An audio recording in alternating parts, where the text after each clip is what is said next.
இன்று கன்னியாகுமரி மாவட்டம் குன்னத்தூர் கிராமத்தில் வசித்த மறைந்த திரு நாச்சையன் அவர்களது மனைவி திருமதி நேசம்மாள் அவர்களின் 3ஆம் ஆண்டு நினைவு நாளை முன்னிட்டு விடிவெள்ளி ஆசிரமத்திற்கு மதியம் அன்னதானம் வழங்கி நினைவு கூறுபவர்கள் மகன் ஆர் விஜயகுமார் மற்றும் குடும்பத்தினர் அனைவரும் நீண்ட ஆயுள் நிறை செல்வம் இயற்புகள் பெற்று பல்லாண்டு காலம் வாழ்க வாழ்க என்று எங்கள் விடிவெள்ளி சார்பாக இருகரம் கூப்பி மனதார வாழ்த்துகிறோம்.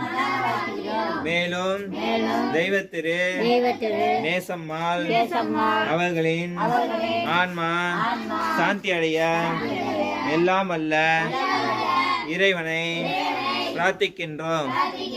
நன்றி, வணக்கம்.